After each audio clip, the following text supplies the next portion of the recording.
Uh, Christy Carlson Romano didn't intend to leave the TV show Special Forces following the elimination by Agent Billy Billingham on the January 29th episode of the Fox series. In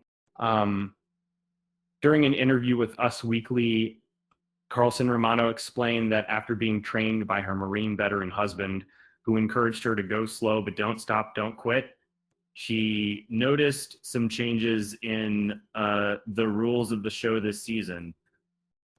She remains fond of the show, but feels that this third season is more intense compared to previous ones based on discussions with cast members from various seasons. As a diehard fan, I can't help but express my fascination with Special Forces. Unlike regular reality shows with votes and eliminations, it operates on a different level, and contestants stick around until they defy orders, call it quits, or face medical disqualification. And Carlson Romano shared with us her determination to never quit and aim for the win, driven by her resilient mindset. However, things took an unexpected turn during Wednesday's episode when Billy announced she was a liability, struggling to keep pace with the group during a grueling uphill hike. She replied, "My husband told me just pile up the days." She went on to say, um, I honestly believed I could go at a slower pace.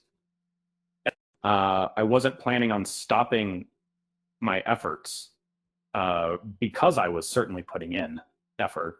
But I didn't anticipate he would call me. It surprised me that he called me. In the real military, I thought they might overlook a liability, but I figured you can always strengthen your body. However, you can't develop the mindset of someone who won't give up. Carlson Romano commented, "Let me emphasize that I hold a deep affection for Billy, and I have immense respect for all the DS. However, their actions left me taken aback."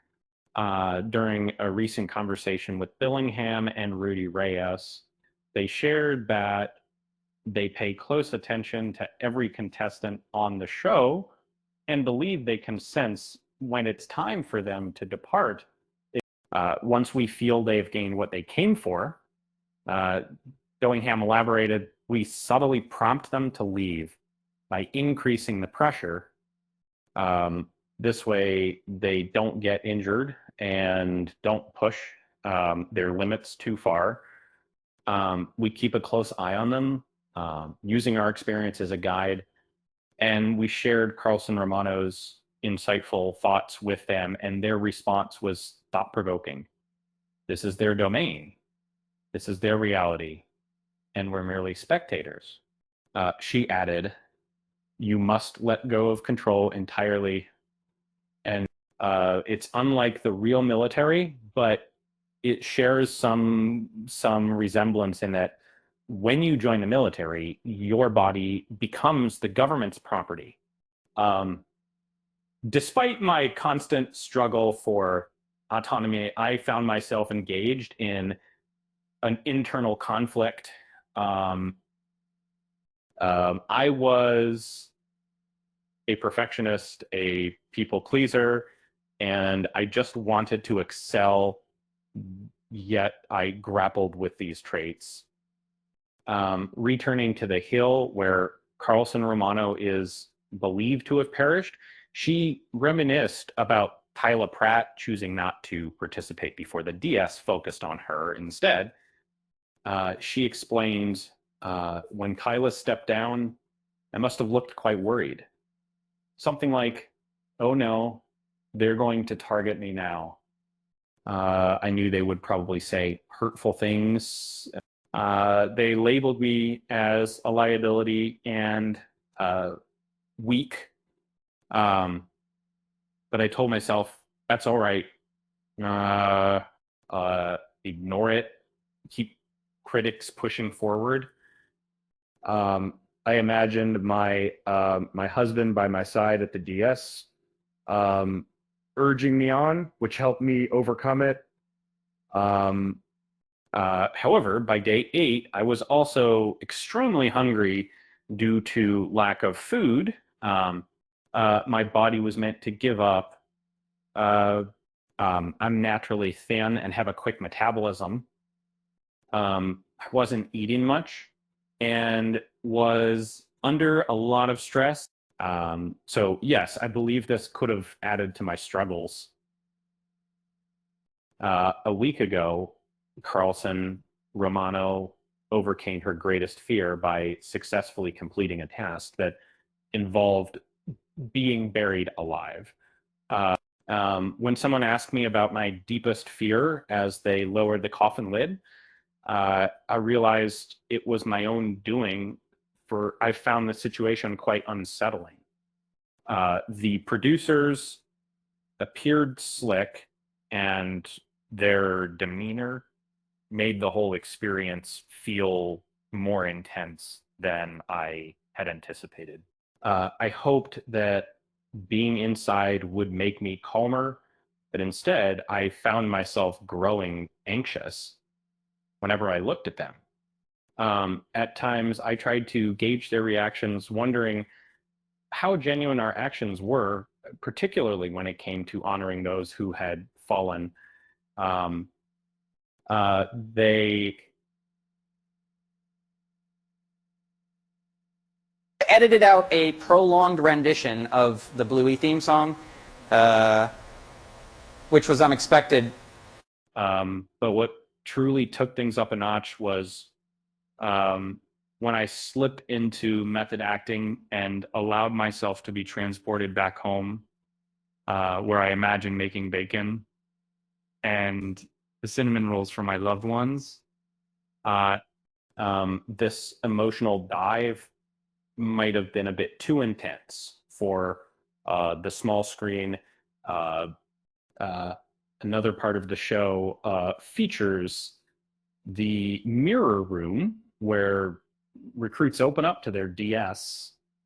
During an interrogation, Carlson Romano discussed past struggles with her mother, who was also her manager during her Disney career.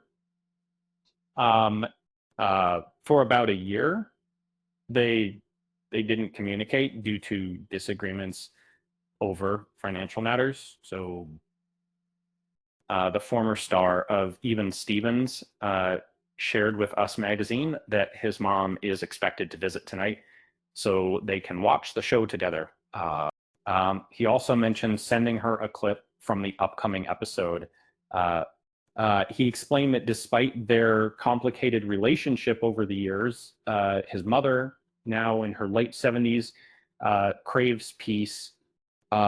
Similarly, he just wants peace too.